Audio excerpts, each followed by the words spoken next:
No matter what, no matter where you are. And if you don't call at all, I'll still love you and never stop. Hello, everybody out there. Welcome to Pieces of Me, the Help Us Help Eric story, or however you want to call it, program. I don't know what to call it. I'm currently in front of my my therapist's office. I did get here early. So I thought I would start talking about things. So I wanted to talk about school and how that has affected me. Just know that everything that I'm telling you from this point to the end is how I ended up where I am today when it comes to my mental health and the issues I have and why I have them. And right now we are trying to somehow fix them, if possible. So I don't know if that is even going to be possible to do. Hold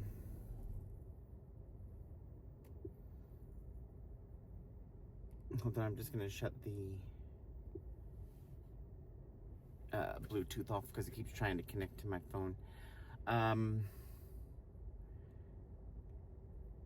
So basically where I'm at right now is I'm about, let's say, 10 weeks into therapy. And right now the best way to describe things is that, I'm cut open. Everything now is exposed, out and around. And I need an antibiotic to heal the wound and get stitched up. That's what I feel needs to happen for me to be able to live a, decent mental health life. So I don't remember much of childhood at all, and I'm always jealous of people that can say, oh yeah, I remember when I was 5 years old and I went to camp, Saskatchewan, and I met my best friend there, Jody McPherson, and they even give dates and things like that. Now, I have moments in school that I remember, just moments. The biggest moment, as most of you can guess, was the bullying. Of course, I was what they called a late bloomer. And looking back, hindsight now, we believe we might know why that was, and that will come later on. However, so I was, one of the smaller ones. I was, towards the front of the line because you always had to go in height order in the grammar school that I went to. The area that I went to for grammar school, which was first grade to sixth grade, it was a nice school. The teachers were nice, but God, kids can be cruel. And to this day, they still can be cruel, especially when they're in groups. When they're in groups, they're completely different people. They're not the same people they would be if they're by themselves or with maybe one person. When they're in a group, they become a totally different person. So I was constantly bullied. I know exactly who my bullies were. Now, what's interesting is, I don't remember much of anything in school, but I can remember my bullies. I can remember some of my teachers' names. I can remember my kindergarten teacher's name was Mrs. Leiden. I can remember that. And I can remember a lot of student names, but I don't really remember much of anything going on in school. So from kindergarten to 6th grade, I just know I was bullied a lot. Whether it was verbal, it was always the F word, you're a,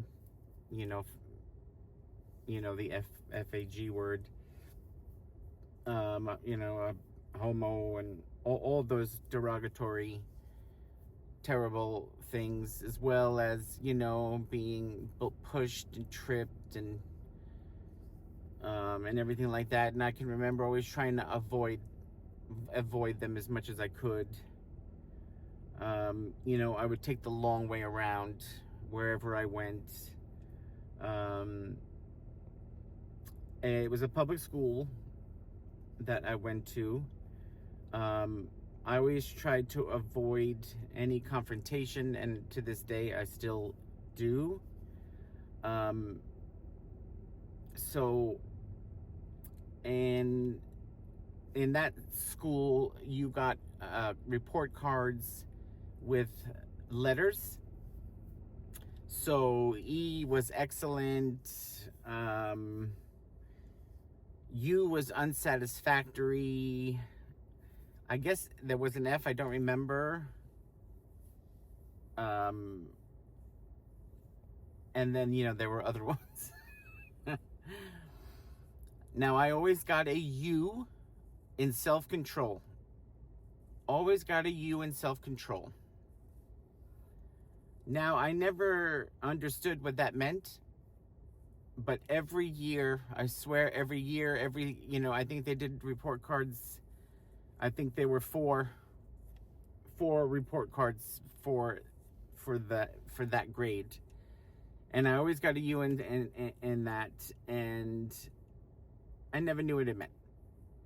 I do know now what it means, and I would say they would still give me a U to this day.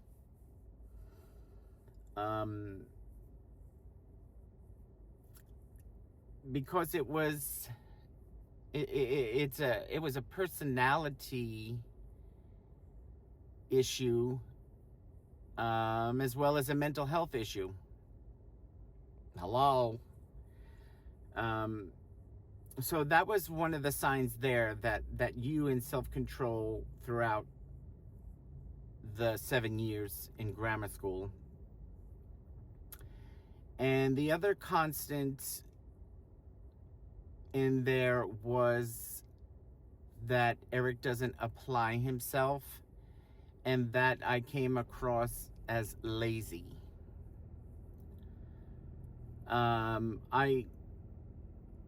Hindsight now, as things have happened and things have been diagnosed and things like that, it was not lazy. I was not lazy.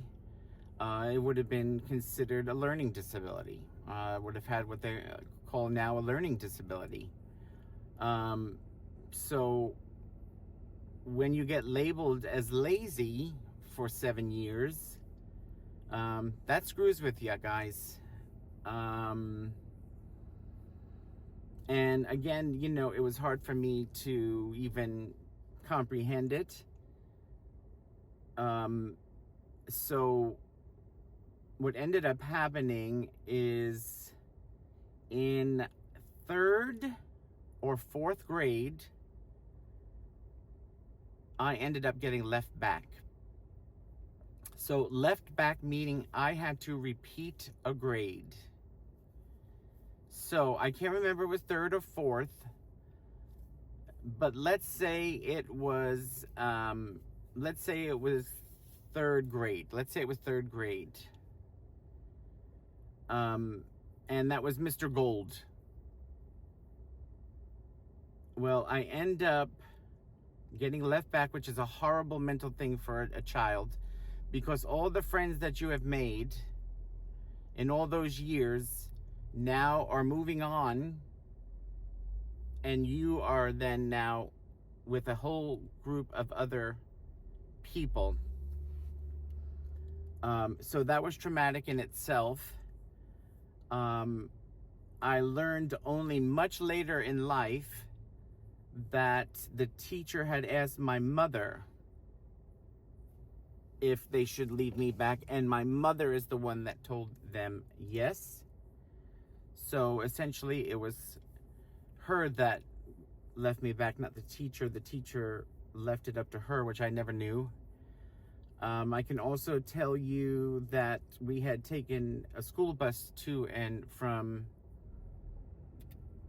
school, so we would wait by a mailbox, and and my sister was 2 years ahead of me, and she was probably graduating maybe that year or so. So that was probably the last year, but when she found out I was getting left back from my report card, probably said it. I remember very clearly her running out of the bus and running down our block where we lived and yelling to everybody that I got left back. In other words, like it was funny to her, and announcing it to everybody as she ran home. I remember that very clearly. That sticks with me. Could I remember anything else? Nope. I couldn't tell you the bus ride home, nothing. I couldn't tell you the day I found out, nothing. That's the only thing that sticks out for me in that day. I do want to say that as I talk about these kinds of things, please do not be mad at the people in my life, and never say anything bad or do say or anything bad to them. That's not what this is about, because that certainly would not help me at all. So I don't want you to get angry. I do understand that you would be angry. I understand the feeling, but please, just,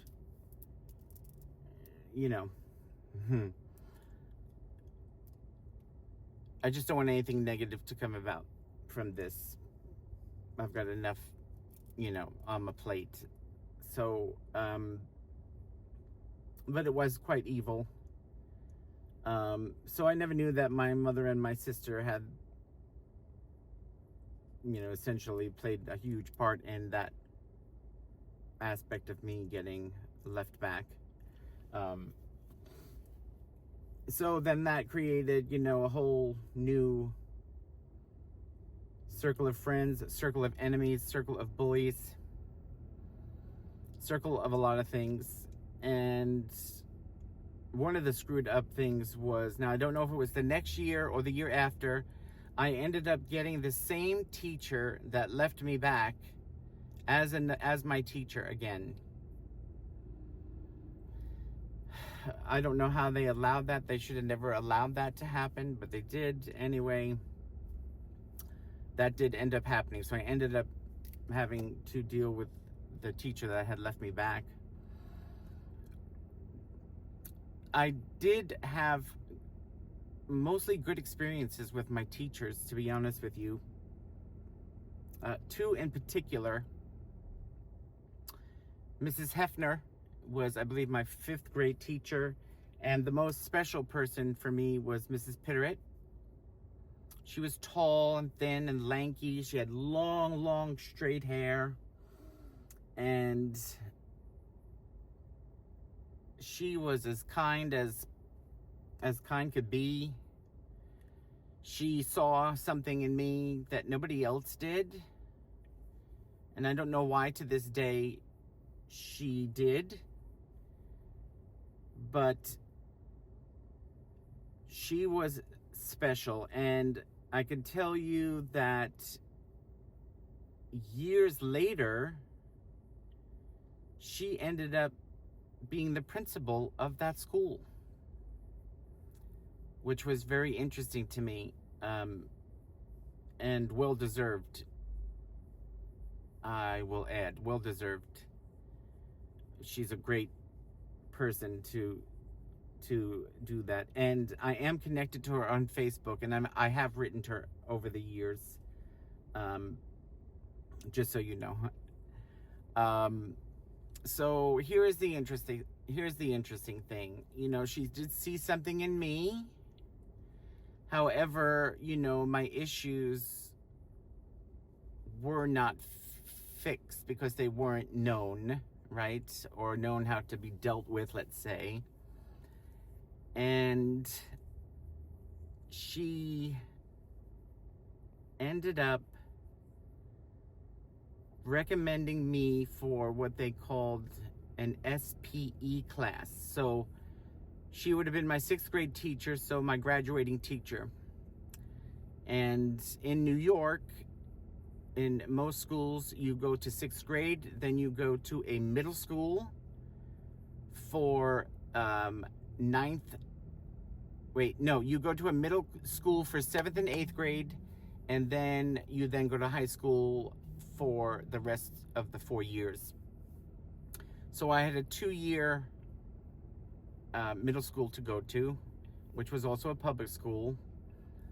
I did get bullied there. I did get into my first fight there where I was punched in the mouth and the stomach. It was one of those, you know, where they wait for you. It was really bad. So I was bullied in grammar school as well. But just to go back a little bit, so she recommended me into an SPE class. The SPE class puts you into 7th grade, right? So I was in a 7 SPE class. Once you finish that class, you actually get to skip a year and go. I would have then gone straight to high school, and then I would have actually been back on track, per se. So she, like I said, seen something, and she almost tried to fix it, it seems. She almost tried to fix it to get me to jump back into where I was supposed to be. So skip a grade. I would have skipped 8th grade and went straight into 9th grade. However, 7th grade did not go well for me. So I passed 7th grade. However, I didn't do good enough to skip to the next year. So I ended up just going into 8th grade. Was I surprised? I wasn't surprised because, you know, nothing was fixed when it came to what was going on, you know, on the inside and, you know, and on the outside for that matter.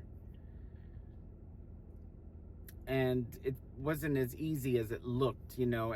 Things were much bigger in my mental health, in my, you know, in my environment, whether it was my environment at home, my environment in school, bullies and what have you, that all played a part in how I did in classes. Like I said, I always took the long way. If I seen one of my bullies, I went all around to the other block. I'd go so far out of my way to avoid them. You'd think I would have been thin at that point, but no. I wasn't. I was, you know, a little bit of a porker. I'll probably throw in some pictures of me from school pictures, and give you an idea of what I look like. I did have a school crush, and her name was Nicole.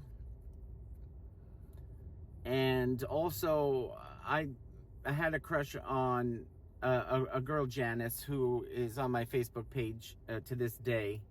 And she is just such a sweet girl, woman, lady now. Her smile just lit up a room. Janice's smile lit up a room. But Nicole D was my crush.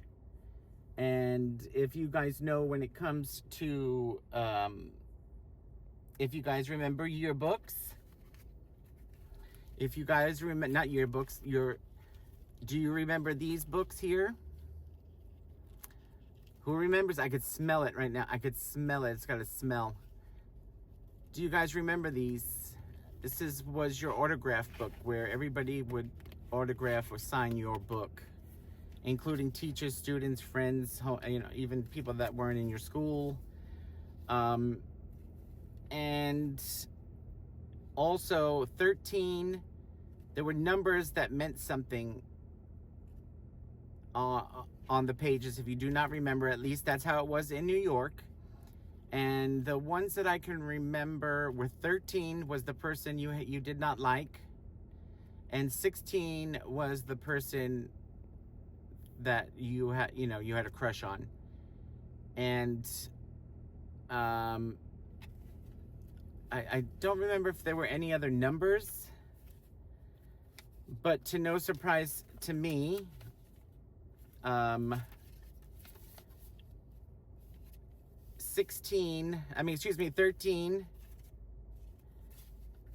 page 13,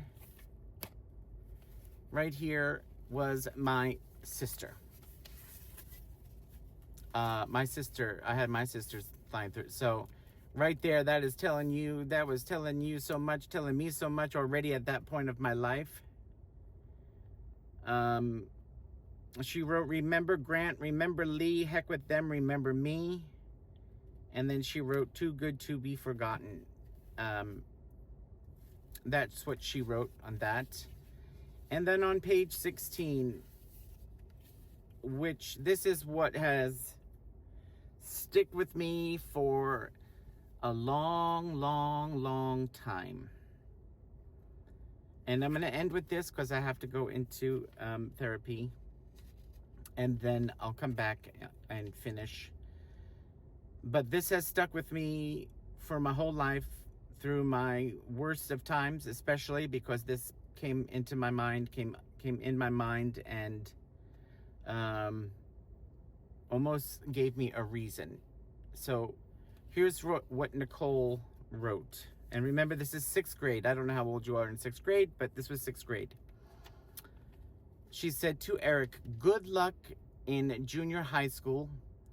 Try not to be so funny. But if it's your job to be funny, then keep it up. Your friend, Nicole." That to me has stuck out like in the biggest way in my life. I've never forgotten that she wrote that, because it almost said maybe when there's times I didn't want to be here, I said, but maybe that is my purpose, to be funny. That's my purpose, to be here, to help other people. Maybe that's my purpose. And like I said, that has stuck with me for a long time. There it is there. And I've talked about it in therapy. And first thing she told me is, "I bet you that girl is a therapist today." That's what she said to me. Anyway, with that, I'm going to end this right here. I hopefully will maybe, come back and give a little ending to it, or because I still need to get into junior high. So I might add it in a different place, because it is 100 degrees here. So, so bye for now. or not.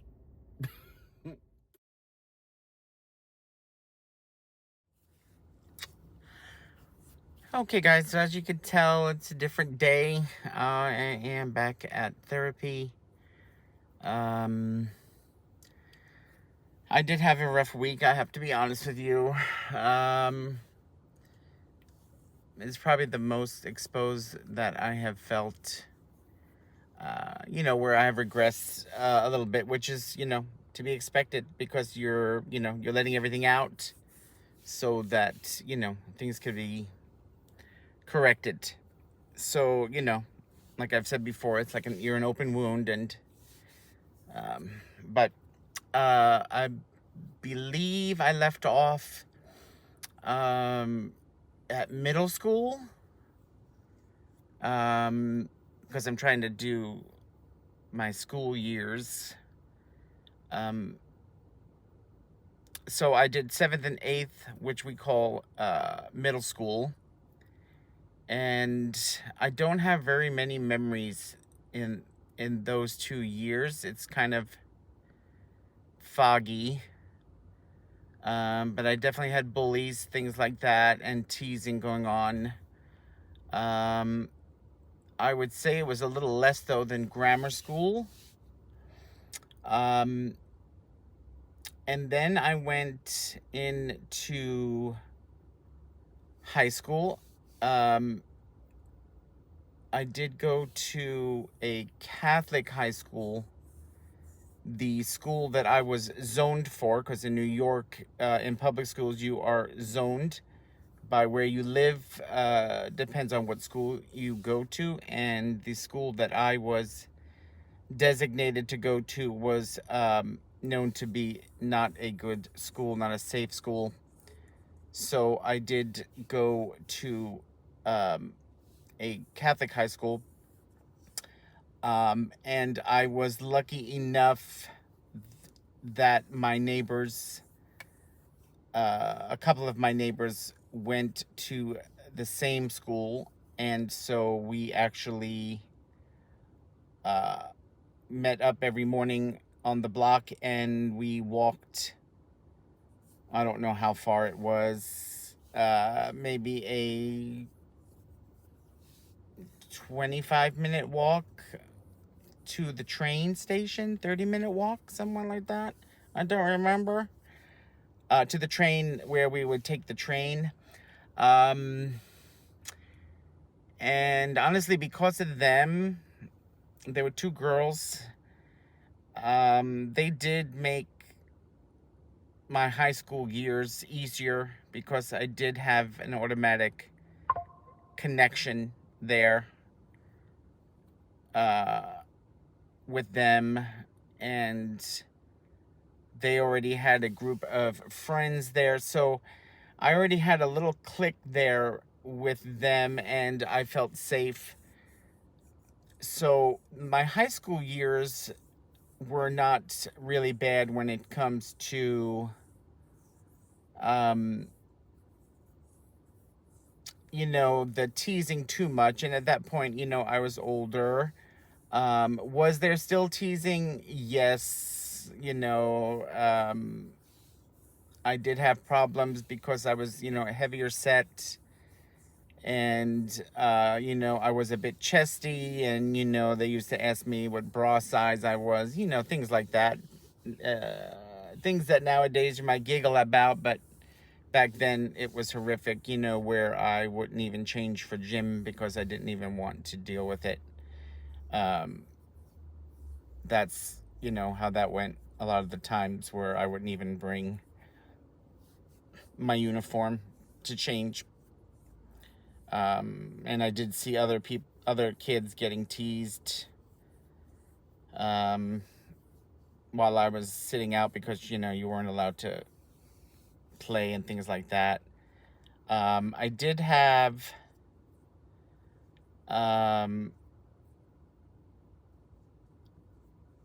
what did we have?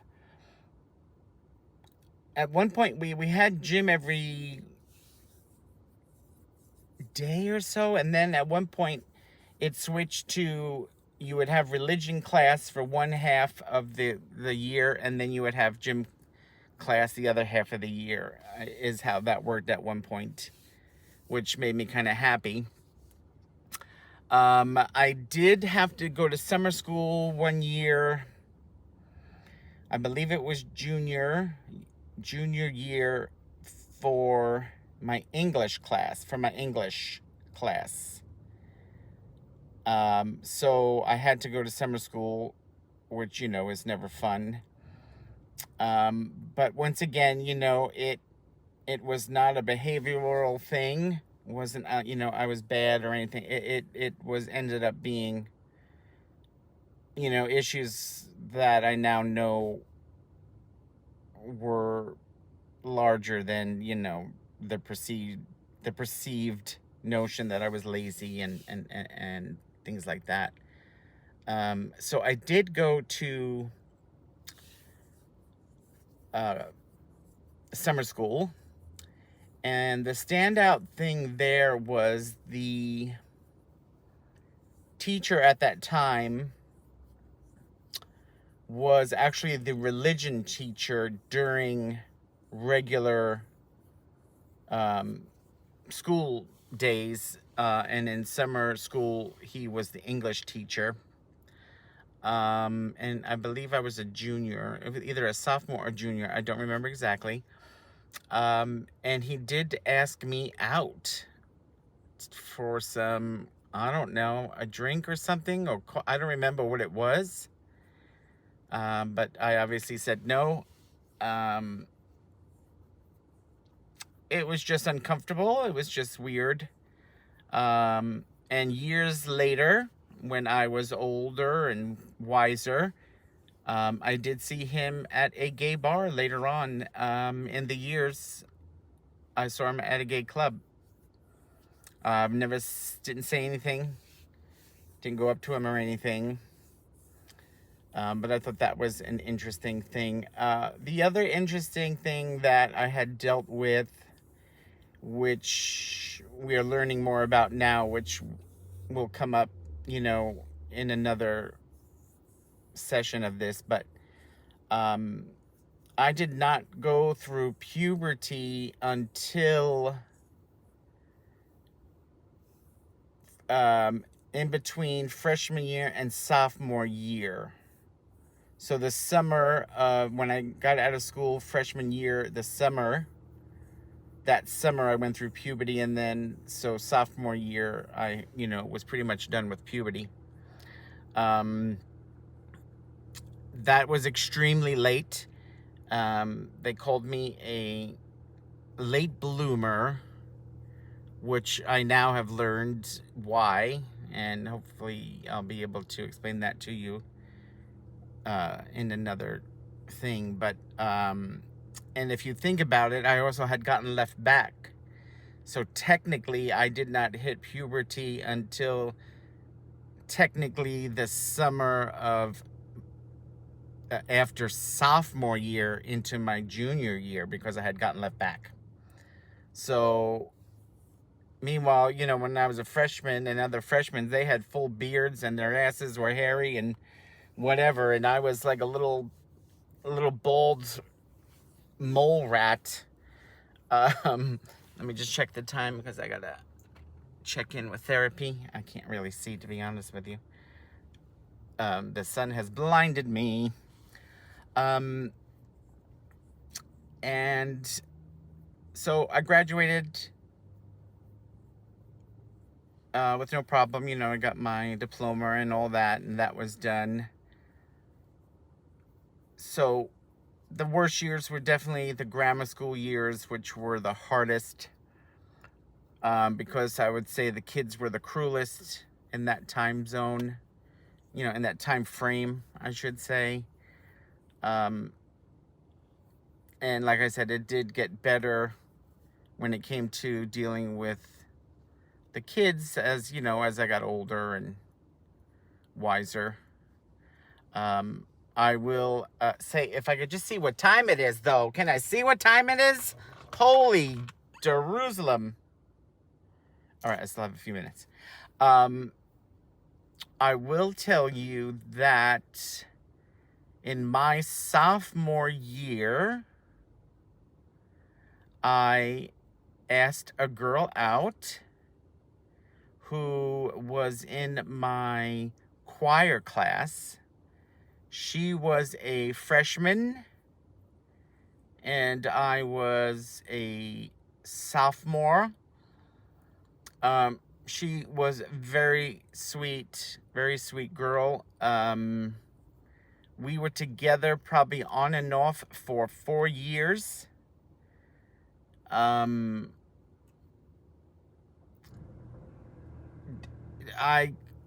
Looking back, hindsight, did I use her as a, maybe to hide the fact that I was gay? And, yes and no, because, it's not what I said when I did it, but, it was probably part of the reason. But I do love her. I love her to this day. She's still in my life to this day. She is considered one of my good friends to this day. She is married with 2 kids. Do I screw with her still to this day that she made me gay? Absolutely. 100%. And I laugh hard. And I tell her she was a bad kisser and she still gets upset to this day.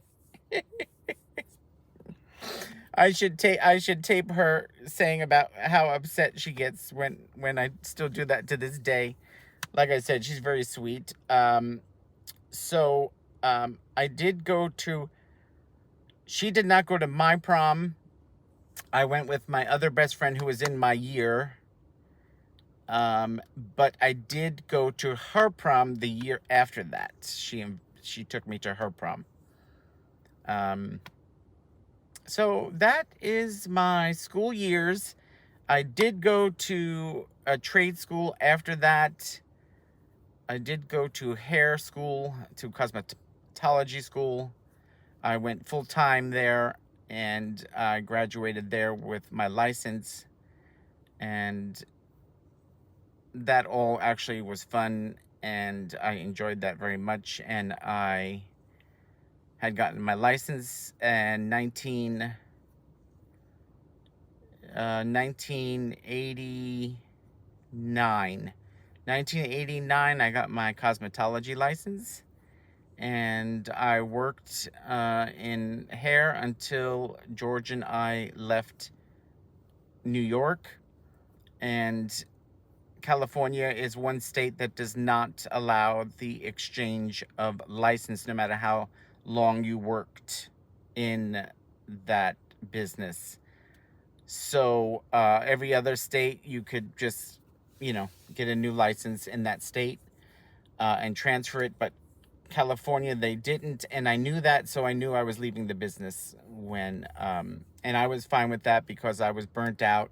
I was very busy, thankfully very busy, and maybe we'll talk a little bit about that in depth in another session. But that is it for now around the school years. If you guys have any questions, go ahead and leave them in the comments, and I will try to answer them maybe during a question and answer segment or something. So feel free to ask some questions on any of the videos in this series. This is only the second one. So thank you for peeking into my life and listening, and just hope for me that things, continue to move forward, even though right now, I'm in a tough place, but I knew I was going to be. It's not a surprise. I knew it was. So just keep your fingers crossed, and please check in with me on this series. They're not coming out that fast because, it's not easy. So,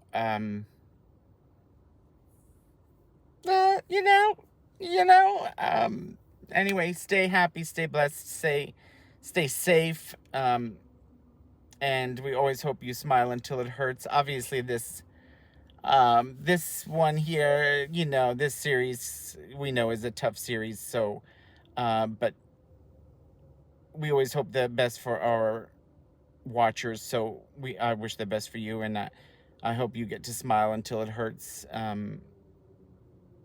during your days, in between when you get to see us. So, okay, do something nice for somebody if you can. And I'll see you on the next one. Bye for now. La, la, la, la.